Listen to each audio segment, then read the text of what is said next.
Let's dive into 20 interesting facts about solo leveling. Number 1, when we're glued to the screen watching those super fluid 24-minute episodes, it's honestly so easy to forget the crazy timeline behind them. Like a full year of storyboarding, drawing, and animating goes into just one single episode. It literally puts the production team's insane dedication to those shadowy, ultra-fast battle frames into a whole new perspective, right? Number 2. It's totally fascinating how a basic text-only web novel ended up being the blueprint for a massive multimedia empire. I mean, it just goes to show how a truly gripping progression story can spread like wildfire and adapt to basically every form of entertainment out there, from comics all the way to video games. Number 3, making the jump to the big screen, that elevates the entire experience to a whole different level. It means we actually get to see those incredibly intricate dungeon designs and high-octane shadow battles with booming, theater-quality surround sound, and of course, that juicy, boosted animation budget. Number 4. Okay. Delays can be super frustrating, we all know that, but in the anime industry, they're often a total blessing in disguise. Pushing the release back to 2024 gave the creators that absolutely vital breathing room they needed to polish the visuals, making sure they actually lived up to the massive hype from the community. Number 5. We're only getting started. So, instead of doing a standard regional network drop, they turned the launch into this huge worldwide celebration. Hosting these global theatrical screenings basically proved the series already had a gigantic international community hyped up and ready to go before Episode 1 even hit television. Number 6. The leap into gaming makes absolute perfect sense for this franchise. I mean, instead of just passively watching Sung Jin-woo level up his stats, you actually get to grab the controls, interact with the fantasy world, build your own skills, and tackle those crazy dungeon breaks firsthand. How cool is that? Number 7. Now, translating this very specific stylized aesthetic to live action, that is a huge visual effects challenge.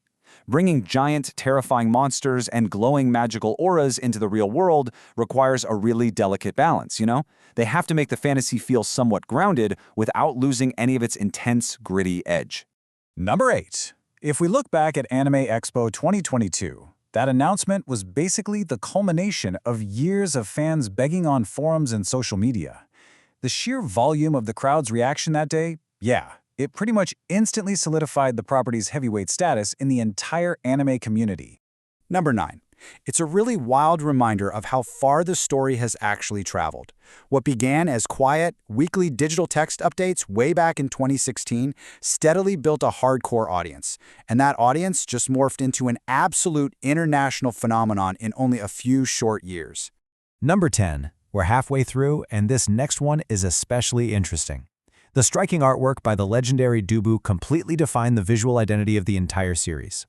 Those super dynamic camera angles and the crisp kinetic combat sequences in the webtoon, they laid out an iconic blueprint that made the whole property instantly recognizable. Number 11. To translate Dubu's incredibly dynamic art directly to the screen, A1 Pictures was just the absolute perfect fit. They already had this stellar reputation for handling really fast-paced, action-heavy properties with super fluid animation, which is exactly what these high-stakes, life-or-death combat sequences demanded. Number 12. Basically, any anime fan will instantly recognize Hiroyuki Sawano's distinct style. His ability to create these adrenaline-pumping soundtracks with intense, epic vocal drops perfectly matches the towering, terrifying scale of the dungeon bosses. Honestly, when a Sawano track hits, you just know the stakes have been raised. Number 13. That 3-year stretch really turned reading into a highly anticipated weekly ritual. Eagerly waiting for new, beautifully illustrated chapters to drop every single week, built this super tight-knit community. We all bonded over every single agonizing cliffhanger and crazy plot twist. Number 14. The universe doesn't just stop with the main storyline, thankfully. Expanding into spin-offs lets us dive so much deeper into the lore and the world building, proving there are always fresh challenges and cool, unexplored corners of this massive fantasy setting just waiting for us. Number 15. Some of the most fascinating details are still ahead. So, the anime really served as a brilliant gateway. It bridged the gap between traditional manga readers and digital webtoon fans, drawing in a massive new audience who might never have otherwise even thought about opening up a web novel. Number 16. Seriously, just think about the crazy logistics required to actually make this happen. Coordinating official translations, subtitling, and broadcasting across a ton of different global time zones, it prevented spoilers from leaking. It created a truly unified, shared watching experience for fans everywhere. Number 17. This really highlights the sheer power of a built-in fan base. It wasn't actually the anime that made the series popular in the first place, it was the overwhelming grassroots momentum of millions of readers that practically forced the entire global animation industry to finally take notice. Number 18. Its status as a real trailblazer honestly can't be overstated. It helped push Korean webtoons directly into the mainstream global pop culture conversation, totally proving that massive, world-dominating hits could originate outside the traditional Japanese manga industry.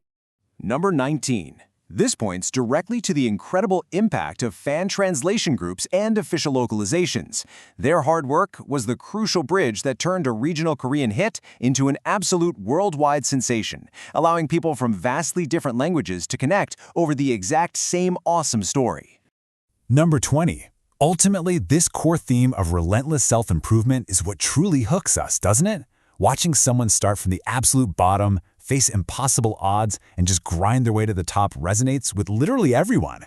It kind of makes you wonder, what real-world dungeons are you trying to level up in today? Well, if you enjoyed geeking out over these facts with me, definitely smash that like button, share this explainer with your fellow hunters, and hit subscribe so you don't miss our next deep dive.